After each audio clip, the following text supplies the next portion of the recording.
Gruaja me kancer të rrallë gjaku shpëtohet nga i vetmi dhurues i përputhshëm në botë.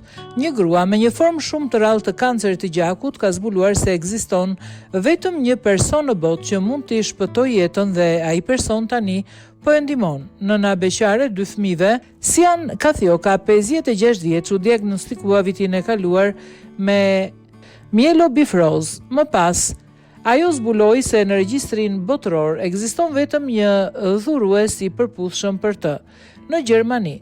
Sian nga Walesi tani po inkurajon më shumë njerëz të regjistrohen si dhurues, ndërsa përgatitet të kryej një transplant të qelizave staminale nga një i panjohur bujar.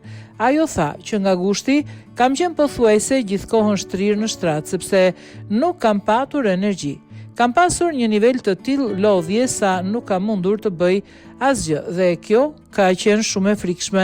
Jam mirënjohëse që ekziston mundësia e një shërimi përmes transplantit të qelizave staminale.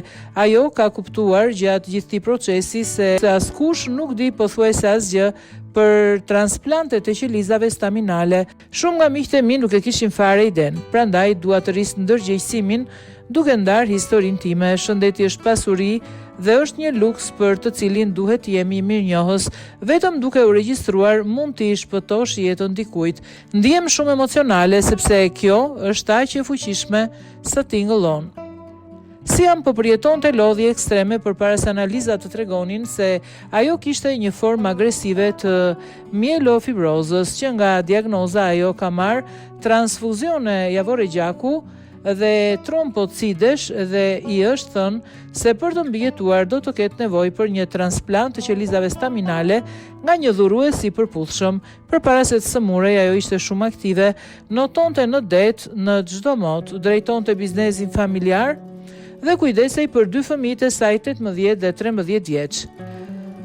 Ajo kishte punuar për shumë vite si punojëse sociale, e kuptoi se diçka nuk shkonte kur nuk mund të notonte më ose të kosiste barin. Pasi nuk arriti të ngrihej nga një karige dhe vuri re se kishte humbur rreth 2.3 kg, ajo shkoi tek mjeku i familjes në gusht dhe u dërgua menjëherë për analiza gjaku. Rezultatet dolën krejt të çrregullta, ka treguar ajo. Më pas u nështrua skanimeve CT dhe MRI, të cilat zbuluan një shpret të zmadhuar përpara se të dërgohej në repartin e hematologjisë dhe të diagnostikohej me mielofibroz në shtator 2025. Nuk pushoja si qari, tha ajo. Aktualisht, gruaja po merr trajtim për të zvogëluar shpretkën e zmadhuar. Gjendja ime shumë e rrallë. Unë jam pacientja e vetme me këtë sëmundje që jam e vetmja paciente me këtë problem dhe më është thënë se sëmundja ime është gjithashtu agresive. Është shumë e vështirë të qëndrosh pozitive dhe optimiste. Kur je të gjitha shpresat është absolutisht merruese, por duhet ta lësh më njanë këtë dhe të përpiqesh të jesh pozitive. Në fillim të janarit, Sian mori lajmin se ekziston vetëm një dhurues i përputhshëm në regjistrin botëror. Ajo u trondit kur mësoi se vetëm një person në regjistër ka potencialin t'i shpëtojë jetën, ndaj po inkurajon më shumë njerëz të regjistrohen, ndërsa përgatitet për transplantin e qelizave staminale nga një i panjohur zemërmirë. Jam me fat, jam mirënjohëse që ekziston mundësia e një shërimi përmes transplantit të qelizave staminale, tha ajo. Sian po bashkëpunon me organizatën bamirëse për transplantet e qelizave staminale Anthony Nolan në një fushat të quajtur Sign Up for Sian për të inkurajuar më shumë njerëz bashkohen në regjistër dhe të shpëtojnë jetë.